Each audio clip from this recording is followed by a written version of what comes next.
নামাজও পড়ে আবার মানুষকে কথা বলতে ছেড়ে কথা বলে না।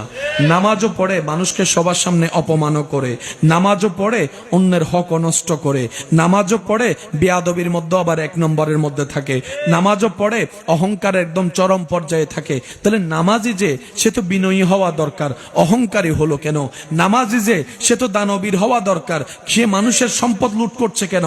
মনে রাখবেন ভাইয়েরা, নামাজি কখনো বাটপার নয়, বাটপার কখনো নামাজি নয়। তাহলে আমাদের দ্বিধাদ্বন্দ্ব তো পড়ে গেলাম, এই নামাজি হওয়ার পরও কেন এই অবস্থা? শ্রদ্ধার সাথে বলি ভাই, নামাজ অঙ্গ দিয়ে পড়া একটা জিনিস, দিল দিয়ে পড়া একটা জিনিস। নামাজ পড়ে সওয়াব কাঁধে নেওয়া একটা জিনিস, নামাজ পড়ে নামাজের নূর কলবে নেওয়া আরেক জিনিস।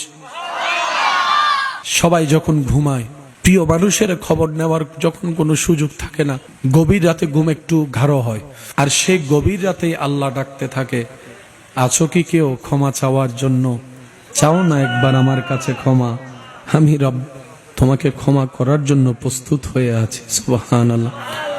আছো কি কোনো অভাবী? চাও একবার বলো আমাকে, আমি জ্ঞানী, তোমার অভাব দূর করে দিতে রাজি আছি। আছো কি কোনো অসুস্থ?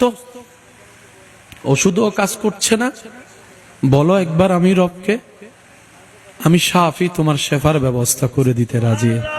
বান্দা চাও না একবার আমার কাছে, বল তো একবার আমার কাছে।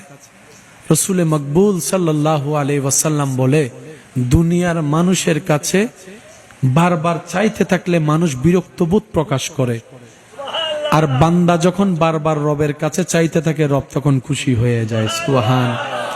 রব চাই আমার বান্দা আমার কাছে চাক। এবার আমরা বললাম, আল্লাহ যে গুনাহ করছি, চাওয়ার মতো তো মুখ নাই, চাওয়ার মতো তো হাত নাই। আল্লাহ আমার আফাদ ও মুস্তকে গুনাহ আর গুনাহ, তোমার বিরোধিতা নিয়ে আমরা হাত তুলেছি।